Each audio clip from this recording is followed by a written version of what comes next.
A little learning for the Shabbat afternoon. I miss seeing your faces back and hearing your voices back. After this, I'm going to go home, run home, and be with you for Zoom out for Shabbat. Maybe you'll join me there, and I can see your faces. And I'm going to teach a little coda again to this Torah that I'm about to share with you about this coming week's Parsha, actually the first of two, as I mentioned. We have Bahar and Bechukotai this coming week. And in the first Torah portion, Bahar, we have a focus on this idea of a Shnat Shabbaton, also on lots of other concepts of what happens when the land gets an opportunity to rest. That is the land that it's going to be a nachala, an inheritance to us. The land that we are going to inherit as a people is going to have a time when we are commanded not to work it. Actually, several different types of times when we're commanded not to work it. As I spoke about a little bit last night on the Zoom into Shabbat, we already know that there are times when we're supposed to cease from malacha, from types of work, which include agricultural working of the land. You know from some of them, right? You know about Shabbat. You know about Yom Tov. These are times when we don't work the land. And there are also whole years when we don't work the land. And we learn about them in this week's Parsha, and I want to speak about the Shnat Shabbaton for just a few minutes. I actually read the verse that I'm about to teach on a few minutes ago, so if you still have out whatever version of the Hebrew Bible, the Chumash, the Tanakh, whatever you had in front of you, you can reopen it and you could study it with me, or I'll teach it to you, because I'm going to read the verse out loud in Hebrew and in English. This is from the 25th chapter of Leviticus, of Vayikra, from the 5th verse. When we're taught that we're not supposed to do a few certain things during this Shnat Shabbaton, which is also known as the Shemitah year. You might have heard of that idea before. This idea of a 7th year cycle, just as the 7th day of the week is a day of rest, every 7th year, there is going to be a resting and a not working of the land. Not only is it a rest for us, it is a rest for the land itself. That's what I'm going to teach about today. So here's the verse. Et sefiach kitzircha. So it begins talking about the direct object that we're not supposed to interface with. The sefiach kitzircha. I'm going to speak about this word sefiach today. For now, I'm going to translate it as aftergrowth, but I'm going to give you a much fancier word in a few minutes. The aftergrowth of your kitzircha, your harvest, lo tiksor. Don't harvest it. You can hear in kitzircha and tiksor the same exact root. Don't harvest the aftergrowth of your harvest. Aftergrowth being what happens when you don't actually do the harvesting. The growth of your crops or the area around your crops when you're not actually working those crops and working the land that those crops are growing on. Ve'et, and also, inve nizirecha lo tivtzor. Also, the grapes of your untrimmed vines, don't gather them. Shnat Shabbaton, there it is, there's the year. Shnat, you can hear in that Shana. Shabbaton, and you can hear in that Shabbat. But Shabbaton, it shall be a year of Sabbathing, of resting, like lishboting, right? Lishbot is Yom HaShvi'i, right? God rested on the 7th day. We rest on the 7th day of the week, and now we have the Shnat Shabbaton, the 7th year in the cycle. Yihyeh la'aretz. It shall be a year of complete rest, a Shnat Shabbaton, of Shabbating, of Sabbathing, Yihyeh la'aretz, for the land. I'm going to speak about this idea of sfiach for just a few minutes. So we could talk about all the different things that don't happen during the Shnat Shabbaton and also the consequences of what happens when the land isn't worked and when we don't work the land, which are really two different things, right? There's the passive consequences, or there's the passive not working of the land.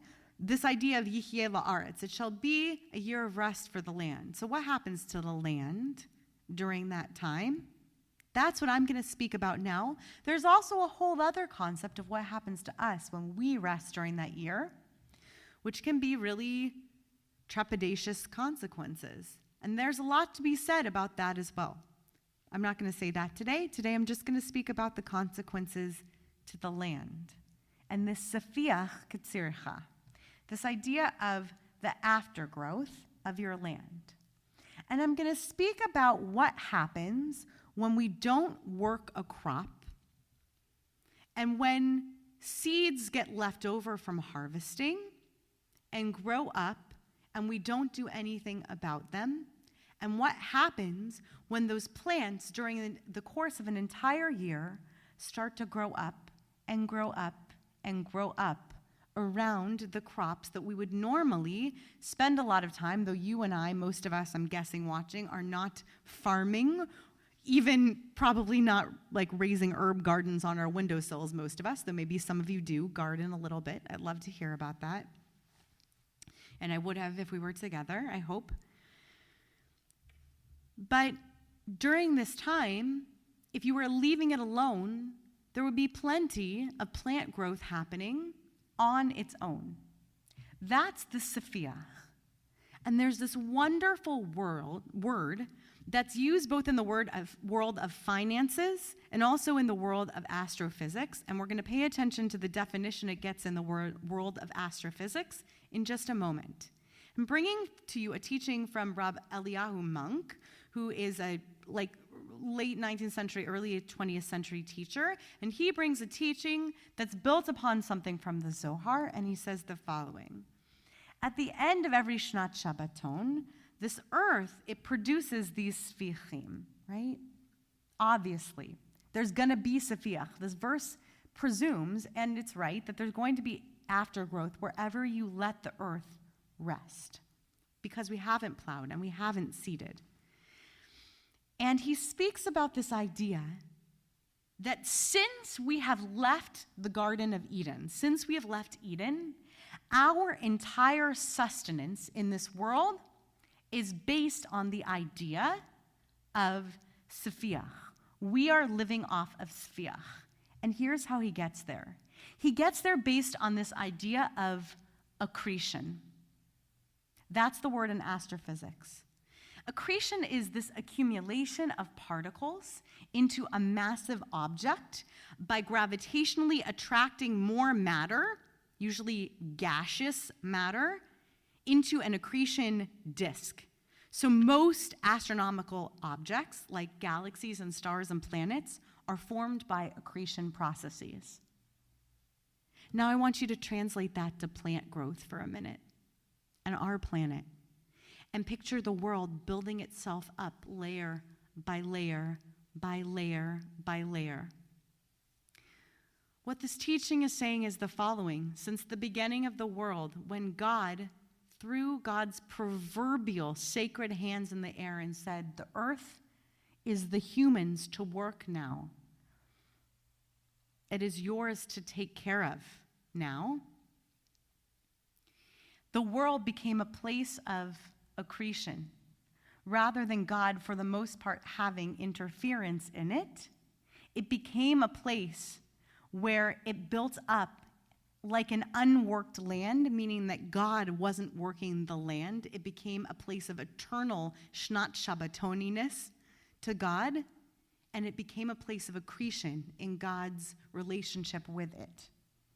And God has to stand back, so to speak, and watch as the world becomes a place of svichim, or of safiach, a place of accumulation of the layers upon layers upon layers of what happens when God doesn't work the land, but rather we do. Like the creatures just become this place of accretion and matter upon matter upon matter within it. And that when we have a Shnat Shabbaton, that we get to experience that in the land, that we get to experience what God experiences, but we experience that for a year at a time vis-a-vis the land, watching what happens when the land grows up. So here's what I want to offer to you on this idea and this topic.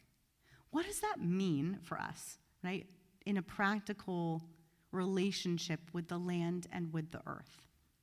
Well, it matters whether we appreciate or draw anxiety from the stuff that we see growing up when we don't touch the land and we watch it sitting there. Because to go directly, not metaphorically, but to go directly to watching land that normally we work tirelessly every single day to create a space of sustenance for ourselves, maybe even a crop that we sell that is also sustenance for other people, and stuff that becomes sales that then sustain us as well, right? A place that we work every day to clear of unwanted growth and to grow the things we want to grow, that when we leave it be, that what grows up around there might cause a great deal of anxiety. It certainly did for God. But it also might grow a great deal of exciting things and surprising things.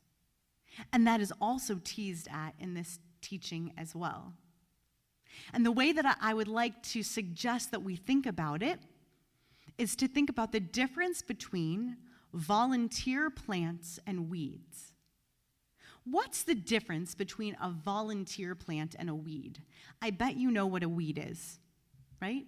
A weed that grows up anywhere on, let's say, your property or around a space, let's say you actually do garden, is something that shows up usually in a space that you're trying to grow something else, or maybe you're trying to grow nothing, and a plant shows up there, and it might be invasive, right? And so we call it a weed, and it grows there. And a volunteer plant is a plant that shows up, and you say,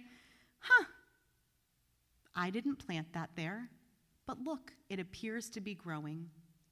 So I have to first do the work to identify it, because I didn't plant it, I can't say, oh, that's a rose that I planted, or that's a tomato vine that I planted, or that's a bush of this nature that I planted, because I didn't plant it, so I have to identify it and figure out if I want it there. What's the difference between a volunteer plant and a weed? Potentially nothing. Potentially there's no difference between a volunteer plant and a weed. But there are 3 potential differences between them, meaning why we would call the plant a volunteer plant versus a weed. I want to suggest these 3. What makes a plant a volunteer plant instead of a weed? If it's safiach, if it's growing up in a time where we take our hands off of the earth and we let it grow there. If it's wanted, it's a volunteer plant and it's not a weed. If we choose to tend to it instead of ripping it out, then it's a volunteer plant and not a weed. If we choose to let it grow and just see what happens next, then it's a volunteer plant and not a weed. Here's my Torah to you this week. We are living in a time of Shnat Shabbaton, involuntarily so in this world.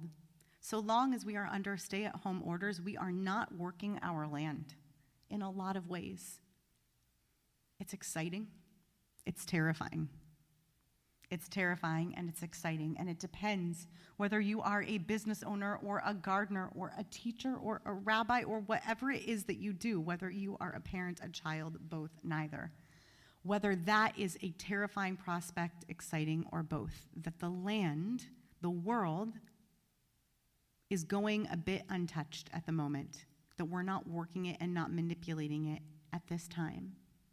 And there's plenty of safiach, there are plenty of safichim that are cropping up in this time, that are growing up without us inviting them there. And it's going to be up to us to identify those things that come up in this period of time as being volunteer plants or being weeds. At the end of this, as we emerge from this, whatever the end means, because there will be many ends and maybe new beginnings to this as well, we're going to have to look at what has cropped up in this interim, and we're going to have to ask about each of these sefichim, each of these things that have grown up that weren't there before, because we were busy manipulating the land and making it what it needed to be, busy manipulating our world and making it what we needed of it. But with our hands off, things have come into existence. Again, exciting and also anxiety-provoking things. We're going to look at each of them and we're going to ask, is it wanted? Should we tend to it? Should we choose to let it grow and see what happens next?